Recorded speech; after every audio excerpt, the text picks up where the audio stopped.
Les entretiens des patriotes, bonjour à tous, heureux de vous retrouver. Macron et l'actrice Farah Hanni. Adultère, divorce ou bidonnage. Xavier Poussard, épisode 2, Macron et les réseaux Epstein. Avant de traiter ces informations et beaucoup d'autres, vous connaissez la coutume sur cette chaîne, je commence toujours mon entretien par remercier ceux qui m'ont permis justement de le produire, car ils m'ont financé à l'aide des merci rémunérateurs. Et aujourd'hui sont à l'honneur des fidèles parmi les fidèles, Rodogune Petitpas, Philippe Bohen, Marie du 21 et Patrick. Merci à eux du fond du cœur. Et puis je tenais à vous remercier pour votre soutien incroyable. Oui, il faut aider la réinformation en ces temps de très graves menaces de censure et de shadowban. Alors que faire ? Eh bien, il suffit de lever le petit pouce, écrire de gentils messages, diffuser sur d'autres réseaux sociaux et puis surtout, n'oubliez pas d'activer votre cloche notification. Merci à tous. Souvenir, il y a un an, mai 2025, un voyage officiel du président de la République au Vietnam. Dignité, toujours dignité avec les Macron.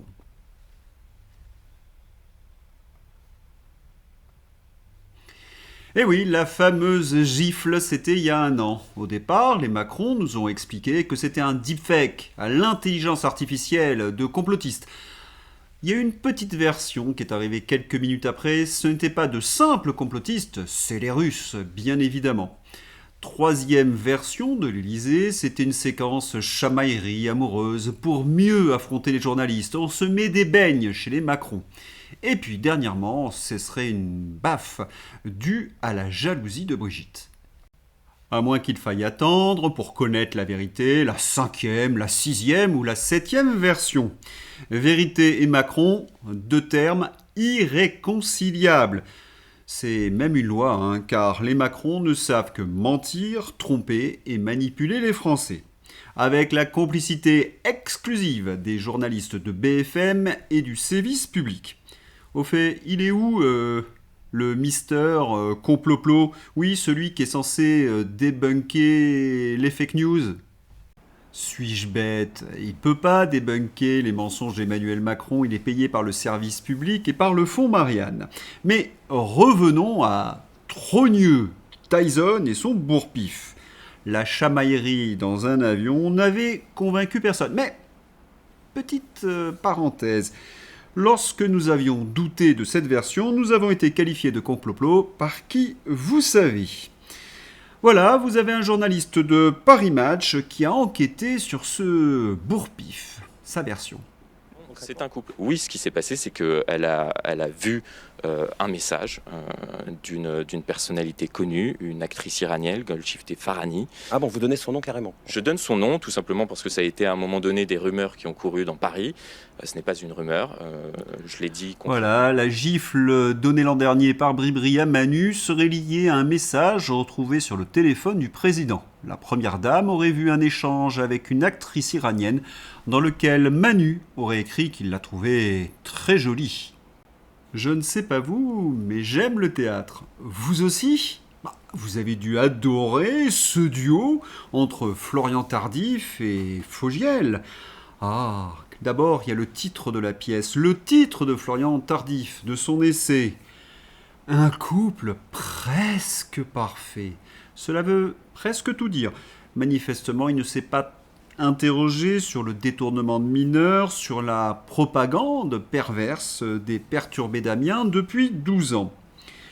Et il y a eu un moment, là, une question de Fogiel. Mais que s'est-il passé pour la gifle ? Réponse de Tardif. Dans l'entourage de Macron, on m'a confié l'histoire de l'actrice iranienne. Qui vous a confié ce genre de choses ? Les spin doctors ? Et puis, quel talent, quelle distribution, Paris Match, Fogiel, le confident de Brigitte Macron et Tardif, le journaliste qui suit Emmanuel Macron depuis des années. Florian Tardif est un journaliste politique à Paris Match. Il est spécialisé dans le suivi de l'Élysée et d'Emmanuel Macron. Il couvre la présidence Macron depuis plusieurs années, suit le président lors de déplacements, exemple au Groenland, et il a donc un accès privilégié à l'Élysée. Il a interviewé également Brigitte Macron et plus de 70 personnes de l'entourage du couple pour son livre « Un couple presque parfait » chez Albin Michel. Y a rien à dire, hein. La propagande, c'est un travail d'équipe. L'Élysée, journaliste aux ordres, et Fogiel, le courtisan. Et puis, le message du livre « Un couple presque parfait ». Non, mais on rêve, hein. Comme s'ils étaient en train de dire que les Macron, ce sont des gens ordinaires, ils ont des hauts et des bas. Normaux, en somme. Oui, on a vraiment compris. Mais dans le narratif, il y a eu ce premier bug. L'entourage de Brigitte Macron dément que la gifle donnée à Emmanuel Macron serait liée à une relation avec l'actrice iranienne Farahani. La première dame, entre guillemets, la trogneux, n'ira jamais fouiller dans le téléphone de son mari. Il paraît qu'à l'époque, Bribri fouillait dans son cahier de texte. Bribri qui fouille dans le téléphone du président de la République. Cela s'appelle de l'espionnage et c'est puni sévèrement par la loi. Erreur dans la matrice, Bribri a dû rétro-pédaler. Et puis, il y a l'actrice en elle-même. J'avais évoqué dans un entretien, l'année dernière, que cette relation avait pour but de casser l'image auprès des Français de Jean-Mich et Manu. Faire de Manu en quelque sorte un séducteur à femmes. On ressort les vieilles ficelles, rappelez-vous, 2025. Manu et Farahani, amants cachés, l'actrice évoque la rumeur d'une liaison secrète. Farahani est de retour sur grand écran dans le nouveau film de Julia Ducournau. L'actrice, célèbre pour son talent et sa beauté, a accordé une interview à Gala pour l'occasion et a évoqué cette rumeur concernant Emmanuel Macron. Elle avait donc expliqué qu'avec Manu, c'était en tout bien, tout honneur. Pendant ce temps-là, Manu expliquait qu'il avait un désir d'enfant. Mais cette actrice n'est pas une inconnue dans la Macronie. Attali est la copine du poudré qui a reçu une baffe, Jacques Attali, qui lui remet un prix à Cannes. Pour son combat pour les femmes iraniennes, sur ordre de l'Élysée, mais surtout, ce qui transforme l'essai Le Torchon de Florian Latardé en éclat de rire, c'est cette confession de l'actrice iranienne sur les Français. Si nous ne sommes plus amoureux d'elle ou si nous sommes amoureux de quelqu'un d'autre. Ma théorie, c'est que tous les hommes français sont coincés avec leur mère. Leur première femme, c'est la mère qu'ils n'ont pas eue.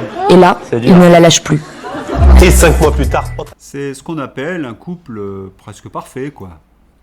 Les choses s'éclairent petit à petit. Il y a donc ce livre de Tardif et celui-là de Poussard. On a l'impression que Tardif veut remplacer Poussard.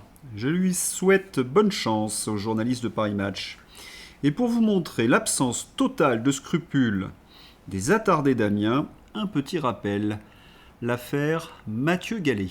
La rumeur courait depuis des mois. Un truc de dingue. Mathieu Gallet revient sur sa supposée relation très intime avec le poudré. Qui avait propagé la rumeur ? Eh bien, l'Élysée. C'est la technique du billard à deux boules. À deux bandes. Premièrement, Macron drague en 2016-2017 l'électorat gay, qui se présente comme une icône gay, avec Mathieu Gallet. Deuxièmement, il casse son image de séducteur de vieux. Là, je respecte les bienséances avec séducteur de vieux. Le sosie officiel de Fester Adams, vous vous rappelez, Julien Drey, avait un mot plus cru pour séducteur. Séducteur de vieux ? Pourquoi Macron n'a-t-il pas poursuivi en justice les hommes qui prétendaient qu'il était homosexuel et qui ont donné un nom à son sugar daddy ? Ça interroge Candace Owens. Macron et Henri Herman, c'est un millionnaire qui lui a prêté 500 000 € pour acheter un appartement, qui a financé son mariage et qui lui a offert de nombreux voyages au Maroc. Et il ne faudrait pas oublier tous les autres vieux messieurs séduits, les Jean-Pierre Jouyet, qui sont venus chouiner dans un livre, les Alain Minck, les David de Rothschild, les Jacques Attali.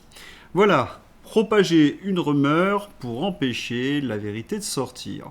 Selon Mark Underweld, cette gifle a un sens plus politique.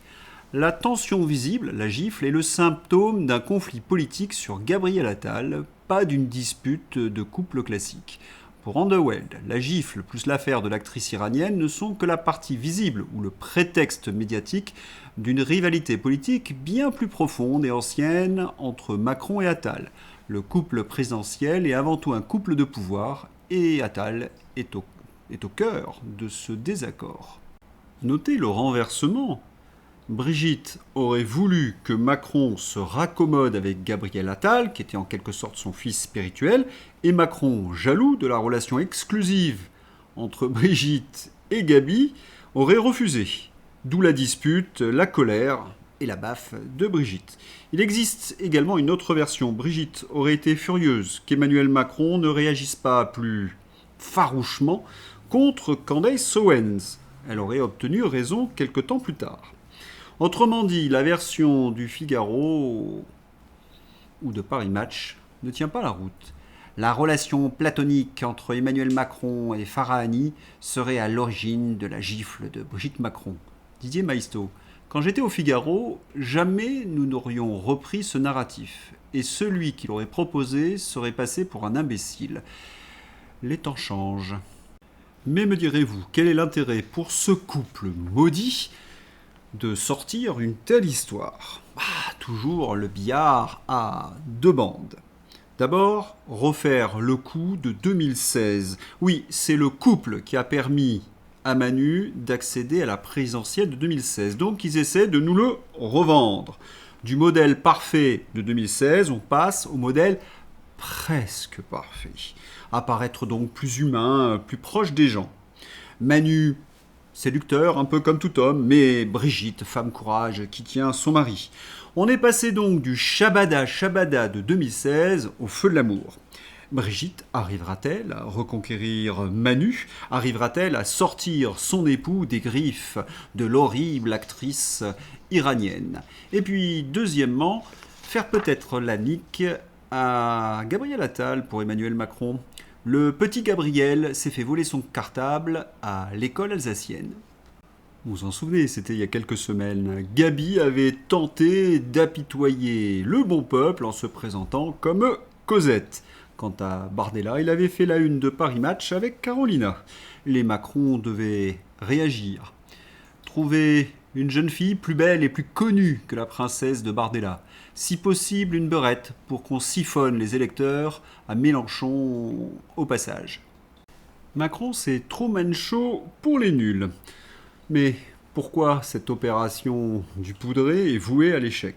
Parce que tout le monde déteste les Macron, la France est dans une situation épouvantable et que nous sommes également en période électorale. Il y a beaucoup moins de journalistes qui le suivent dans ce genre de délire. Et surtout, les révélations arrivent.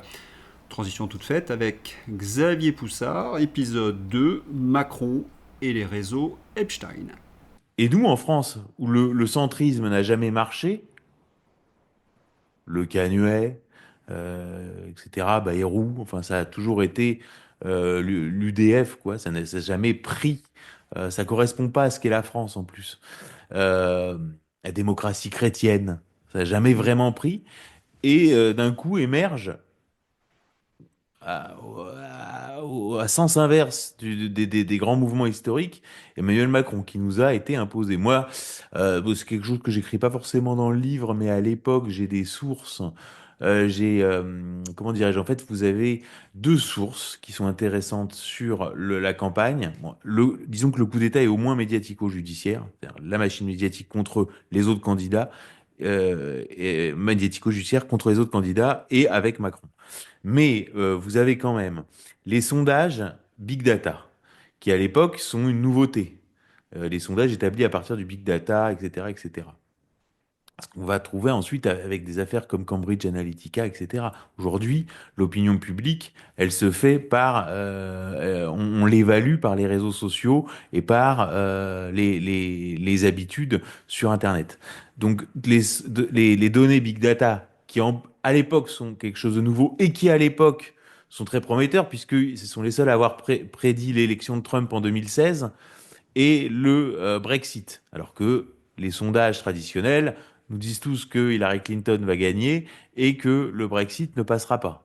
Bon, ces données-là nous donnent toutes Marine Le Pen en première position, Fillon en deuxième position, Mélenchon en troisième position et Macron en quatrième. Il se trouve qu'à ce moment-là, j'ai accès 2 jours avant le premier tour aux remontées de terrain préfectorales et qui donnent des résultats similaires à celles du Big Data. C'est-à-dire qu'on a le Big Data qui donne un résultat et on a les remontées de terrain préfectorales, c'est-à-dire l'artisanat du ministère de l'Intérieur, c'est-à-dire la méthode artisanale qui donne un résultat similaire avec Macron à 13%, quatrième à 13%. Et le soir du premier tour, s'affiche Marine Le Pen, Emmanuel Macron. Sur l'élection de 2022, alors là, on nous a vendu que Macron avait bénéficié de l'effet du dégagisme. C'était ça l'élément de langage trouvé. C'est-à-dire qu'en fait, Macron, il avait gagné parce que c'était le dégagisme. C'est-à-dire qu'en fait, les Français avaient voté qu'en fait, Macron était le candidat populiste. Alors que les Français se font absolument aucune illusion. Ils savent très bien que le type a été... C'est pareil, on nous dit il est sorti de nulle part. On rappelle ça sans arrêt. Y compris dans l'opposition, mais il n'est pas sorti de nulle part. Tout le monde sait très bien qu'il est ministre de l'économie de François Hollande. Tout le De monde François connaît l'affaire Hollande. Alstom. Tout le monde sait le rachat de SFR par Drahi. Son passage à la banque Rothschild n'est pas caché. On nous vend même le deal Nestlé-Pfizer. Enfin, rien n'a été caché quand même. Donc, il y a ce point-là. Donc, on va nous vendre, c'est le dégagisme. Et puis, sur 2022, on nous dit c'est l'effet drapeau à cause de l'entrée de Poutine en Ukraine. Donc, ça va être l'effet drapeau, mais tout le monde voit à la télévision en direct les chiffres du ministère de l'Intérieur au deuxième tour, où Marine Le Pen est au-dessus dans le décompte. Et puis, la courbe s'inverse. Et puis ensuite, on va nous dire, ah ben non, mais il y avait un bug du ministère de l'Intérieur. Alors là, c'est très inquiétant. C'est-à-dire qu'on fait des élections et le ministère de l'Intérieur, dans le décompte, est capable de faire des bugs qu'on voit en direct sur France 2. Alors après, on n'a pas le droit de voir ce qu'on voit, en fait. Et donc, c'est pour Ah ça que non, je ça c'est tire la interdit. sonnette voilà, je tire la sonnette d'alarme aujourd'hui sur 2027, puisqu'on entend comme un ronronnement, ça ronronne. C'est-à-dire Macron, de toute façon, est parti dans un an. Il est en roue libre. Et puis, ça va passer. Parce que le candidat de droite va soit se retrouver. Enfin, voilà. Donc, comme si vraiment on était débarrassé de Macron parce qu'il était plus là. C'est absolument faux. Ce type n'a pas du tout une vocation démocratique. Mais quand j'entends démocratique, c'est-à-dire que par exemple, François Hollande, vous pouvez avoir tous les désaccords que vous voulez avec François Hollande. François Hollande, c'est le président du Conseil général de Corrèze. C'est-à-dire qu'il est prêt à ne pas se représenter pour sauver la République. C'est vraiment un homme de la troisième ou de la quatrième. Vous voyez, Macron, il n'est pas du tout dans ces références-là. C'est-à-dire que là, la presse nous vend Bah, oui. Jean Castex, le Medvedev de Macron pour l'interrogation. C'est-à-dire qu'en fait, le régime officialise, au vu au sud de tous, qu'il est devenu un régime illibéral. Et d'ailleurs, ce régime est soutenu par l'ensemble de la presse. Et je voudrais revenir d'ailleurs sur votre livre, qui a été très attaqué, notamment à chaque fois, il y a deux qualificatifs, il y a transphobe et complotiste, alors qu'il ne s'agit pas de ce genre de choses. C'est plutôt de montrer qu'il y a eu une complicité entre la presse et le milieu politique. C'est la raison pour laquelle ils sont très agressifs vis-à-vis de cette thèse de Brigitte. J'en donne pour preuve le documentaire de Blast, qui est censé être classé à gauche, qui répète en l'espace de 6 minutes 20 fois le mot transforme et complotiste, mais qui n'apporte aucune démonstration de ce qu'ils affirment. Ils nous parlent de la souffrance de la première dame. On pourrait en parler d'ailleurs pas mal de cette première dame. Voilà. Donc, il n'y a pas de remise en cause de leur complicité vis-à-vis du pouvoir macroniste. Au contraire, on les sent très forts. Ils tiennent la ligne parce qu'ils savent que si on va trop dans l'explication justement de leur complicité, ils auraient des comptes à rendre. Je sais pas comment. J'espère que j'ai bien formulé, mais comment toi tu le vois ça, cette complicité de la presse avec le pouvoir macroniste, même à gauche avec Blast? Bah, il y a plusieurs niveaux. D'abord, on a un système qui s'appelle le capitalisme d'État et de connivence. D'ailleurs, c'est pour ça que je rebondis sur ce que j'expliquais au sujet de la Russie. C'est-à-dire qu'en fait, en plaçant Emmanuel Macron au pouvoir, les réseaux que je viens de décrire, qui sont les mêmes réseaux qui sont derrière l'affaire Epstein, ont en fait voulu créer en France, importer en France le système russe tel qu'ils le conçoivent. Je dis pas tel qu'il est, mais tel qu'ils le conçoivent et tel qu'ils imaginent qu'il est. C'est-à-dire un leader intouchable, des oligarques qui contrôlent des pans entiers de l'économie et un État profond avec un parti fantoche. La République en marche, qui a changé 3 fois de nom, ou Russie unie, c'est-à-dire ministre fantoche, député Godillot, comme sur le modèle de la Douma. Donc en fait, on est vraiment passé du côté de l'illibéralisme. Ensuite, au niveau de la presse, vous avez plusieurs niveaux. C'est-à-dire que, par exemple, aucun titre, si vous voulez, les oligarques qui sont propriétaires de la presse vivent essentiellement, ou soit on construit leur fortune grâce à l'État. Hein, la création ça ne veut pas dire que l'individu n'est pas un bon capitaine d'industrie ou un grand chef d'entreprise, mais le coup de pouce qu'il a au début, hein, sur par exemple le rachat de Boussac par Ferinel par Bernard Arnault, est permis par Serge Weinberg, qui à l'époque, qui est un homme des Rothschild et qui à l'époque est au cabinet de Laurent Fabius, etc., etc. Donc vous avez l'intervention de la Banque Lazare. Donc vous avez la jonction, si vous voulez, euh, de cette haute fonction publique et de l'oligarchie bancaire à la manœuvre derrière la création des oligarques, sur la création de Xavier Niel, qui d'ailleurs aujourd'hui est le gendre de Bernard Arnault. On rappellera qu'il y a quand même des affaires de mœurs incroyables avec... Alors, oui, j'avais couvert son procès pour proxénétisme. Son mentor a été condamné pour proxénétisme et son mentor lui avait livré le premier noyau de son groupe. Faut bien comprendre. Et, bon. Et lui a évité la condamnation pour proxénétisme, ce qui est absolument incroyable. tout en D'ailleurs, ayant été recruté en parallèle dans des services d'interception des renseignements généraux. Donc vous avez, hein, comme dans l'affaire Epstein, vous avez cette jonction d'une certaine délinquance sexuelle et du renseignement. Vous voyez? Donc c'est comme ça qu'on fabrique ces oligarques. C'est ça qui est intéressant. Donc on a des oligarques qui contrôlent, donc qui eux vivent dans de la dépense publique et qui eux sont en fait inféodés au pouvoir politique, ces oligarques-là. Ils sont inféodés au pouvoir politique.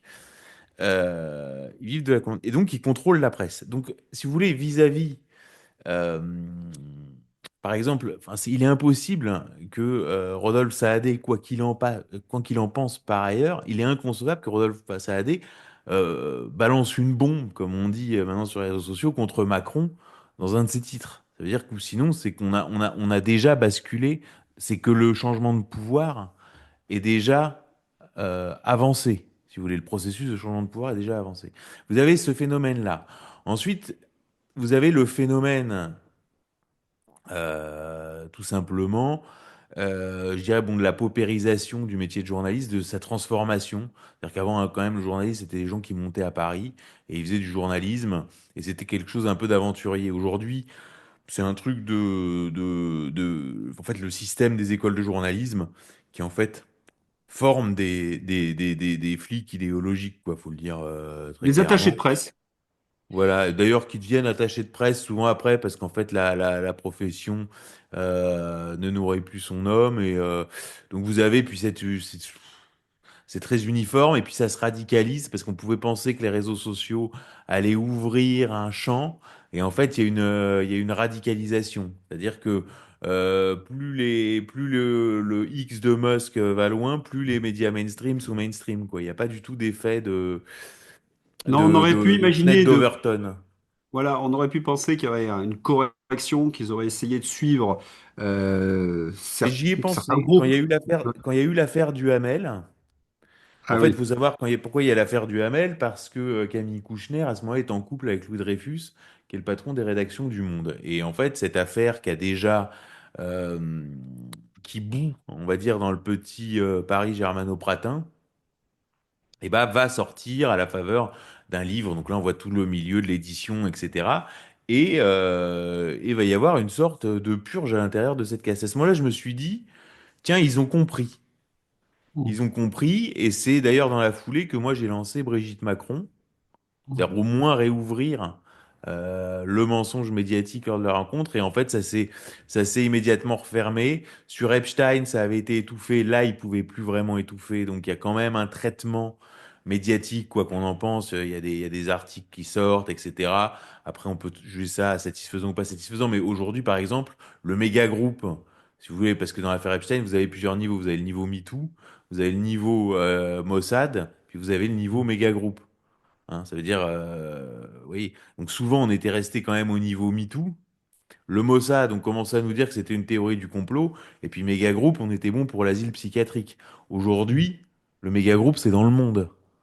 Vous voyez, Le Monde, dans son article sur le parcours de Jeffrey Epstein, a évoqué le méga groupe. Donc il y a quand même des avancées. Il y a quand même des avancées. Là, Le Parisien a révélé. J'avais fait un article en 2019 dans Fait et Documents sur l'enclave française des Maxwell en expliquant que les Maxwell avaient acheté des châteaux dans le Périgord, hein, puisque la mère de Ghislaine Maxwell était française, et qu'à chaque fois que la famille avait des soucis judiciaires, que ce soit des sœurs, le père, Ghislaine elle-même, eh bien, ils se réfugiaient dans cette enclave française et que, d'autant que ils avaient tous la nationalité française et que la France n'extrade pas ses ressortissants. Donc ça, je sors ça dans Fait Documents 2019, dans Le Parisien daté de dimanche, donc du dimanche 10 mai, il y a une double page sur l'enclave française des Maxwell. Donc ça prend du temps, mais on finit par avoir des résultats. Alors il faut... Mais sur l'affaire Epstein, Epstein, il y a eu le premier réflexe, c'est de dire que tous ceux qui travaillaient sur le dossier étaient des complotistes. Ça a été le niveau des fact-checkers autour de Rudi Reichstadt. Mais cela a pris une telle ampleur aux États-Unis que c'est revenu en Europe et que les journalistes, notamment face aux associations de victimes, n'ont pas pu rester sur cette ligne. Ils ont été obligés de reculer et de nous donner raison. Voilà, là, l'affaire a quand même pris une dimension. De toute façon, c'est une affaire systémique, l'affaire Epstein, comme l'affaire Brigitte d'ailleurs au niveau français. Puis on découvrira sans doute que c'est la même affaire. Enfin, c'est-à-dire que c'est les mêmes réseaux. Je dis pas que Emmanuel et Brigitte Macron sont allés sur l'île d'Epstein, c'est pas ça que je dis. Je dis que c'est vraiment les mêmes réseaux à la manœuvre. D'ailleurs, il y a deux phrases qui résument ce propos. C'est une phrase de Jeffrey Epstein à Peter Thiel qui lui dit, comme vous le savez, je travaille pour les Rothschild. Et cette phrase d'Emmanuel Macron qui est cité par Marc Andevelde en 2015. Au moment, donc Emmanuel Macron déclare en 2012, c'est rapporté en 2015 par Marc Andevelde, pendant la campagne de Hollande, il dit David de Rothschild est au courant de mon engagement, je suis sa couverture, je suis son edge. On a deux phrases similaires prononcées l'une par Epstein et l'autre par Emmanuel Macron. Quoi. Ce sont Emmanuel Macron et Epstein, en fait, travaillent aux mêmes agendas pour les mêmes Oui, c'est les grossistes, Atlantistes. mais à des postes différents. Voilà, pour le dire assez clairement. Donc c'est pour ça que c'est pas une affaire secondaire. On va voir jusqu'où ça va sur l'affaire Epstein, sachant que bon, là sur l'affaire Epstein, globalement, j'ai une analyse qui est très différente de l'analyse qu'on peut entendre aujourd'hui dans le média mainstream, mais aussi dans la presse alternative, qui est que Donald Trump serait tenu par les dossiers Epstein et que c'est pour ça qu'il serait parti en guerre contre l'Iran. Je m'inscris en faux complètement contre cette idée-là. Trump est dans l'affaire Epstein, évidemment, c'est un personnage central de l'affaire Epstein. Mais la question, c'est pourquoi faire? Oui, parce que si je dis Trump est le lanceur d'alerte dans l'affaire Epstein, c'est-à-dire qu'il a fréquenté Epstein comme membre de la Jet Set dans les années 90. Hein, ils sont vraiment fréquentés longtemps et en fait, de multiples sources, mais y compris des journalistes de gauche. Enfin, dès lors qu'on travaille vraiment sur l'implication de Trump dans l'affaire Epstein, c'est-à-dire est-il coupable, est-il sujet à compromat, etc., etc. Tous les journalistes arrivent à la même conclusion. Non, c'est lui le lanceur d'alerte. Non, et c'est lui le Oui, en lanceur 2000. d'alerte dans l'affaire Epstein. C'est lui qui aide les avocats des victimes, etc.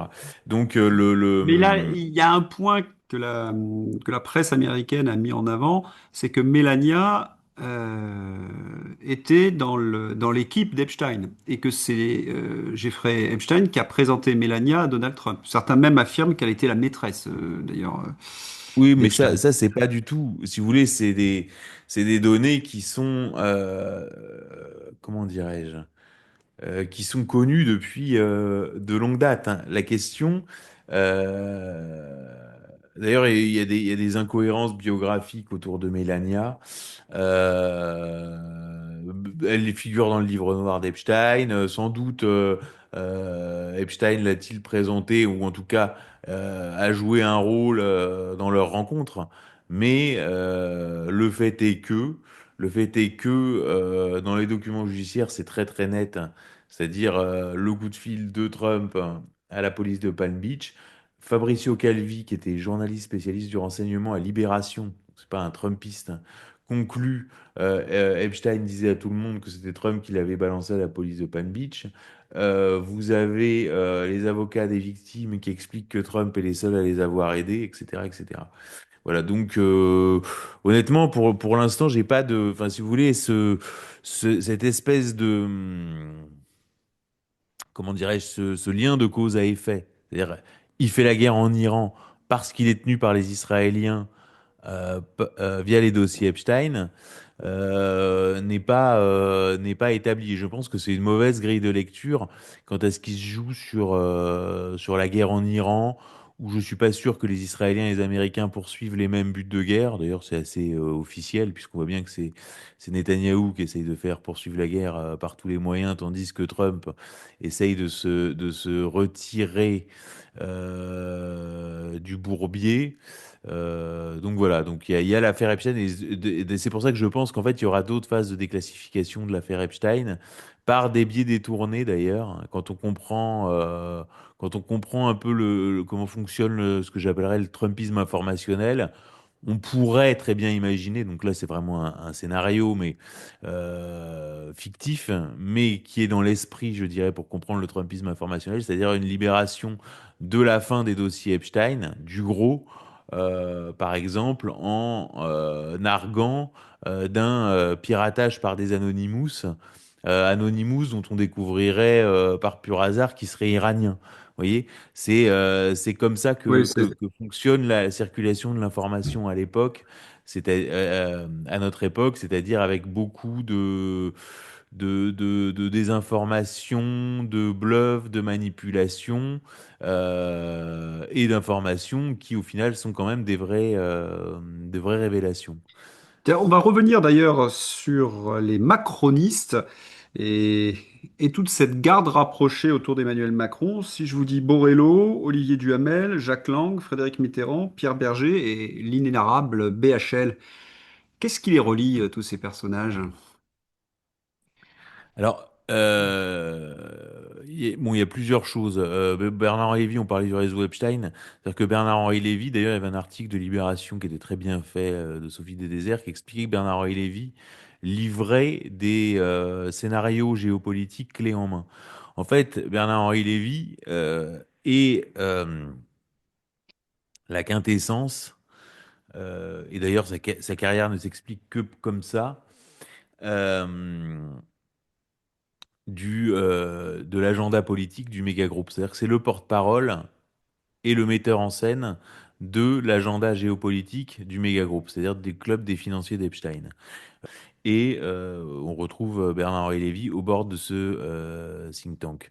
La vision du monde, d'ailleurs, qu'a développé Jacques Attali, euh, donc là, on n'est pas simplement dans de la géopolitique, on est plus sur une vision du monde, une vision de l'homme, etc. Procède effectivement des mêmes réseaux. D'ailleurs, les carrières de Jacques Attali et de Bernard-Henri Lévy ne s'expliquent que par la puissance de ces réseaux. La puissance Le réseau notamment atlantiste. et mondialisation. économique, financière, etc.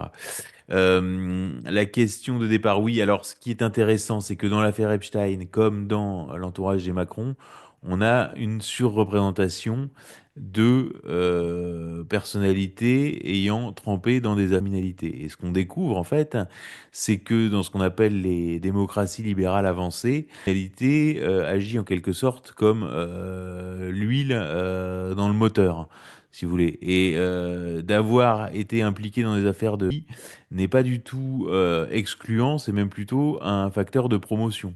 Parce qu'en fait, vous êtes tout simplement tenu, je te tiens, tu me tiens par la barbichette. Et Oui, oui, c'est le principe des sociétés secrètes.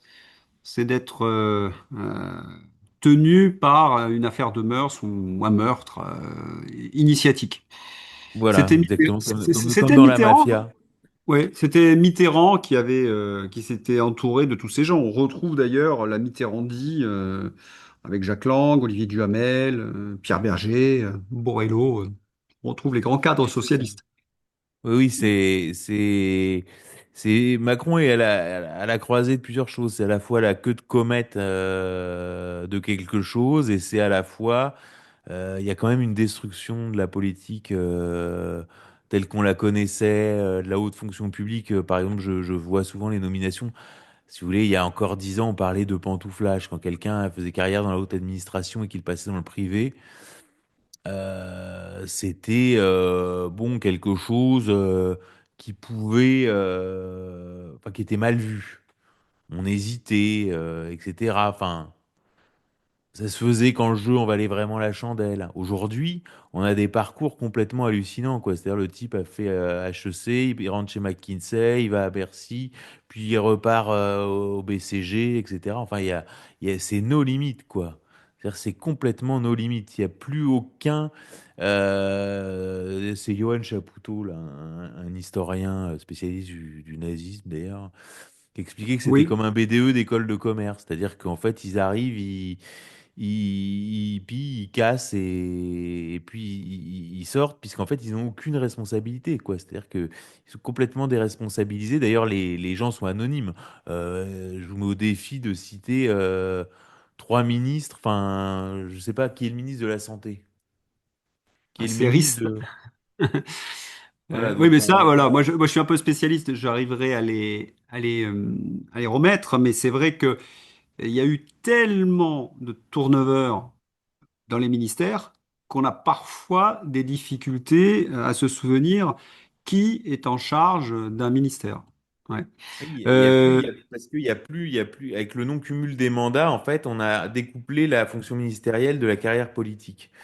Donc en fait, c'est des gens qui arrivent, bon, et on les a pas vus avant, on les reverra pas après, quoi. Et il y a un ministre qui est en train de rebondir en ce moment, un ex-ministre, c'est Olivier Dussopt, qui était ministre du Travail, qui nous a imposé la réforme des retraites à 64 ans, après l'avoir combattu lorsqu'il était député socialiste en 2012, euh, qui a une affaire judiciaire de prise illégale d'intérêt et que l'on nomme patron des EHPAD.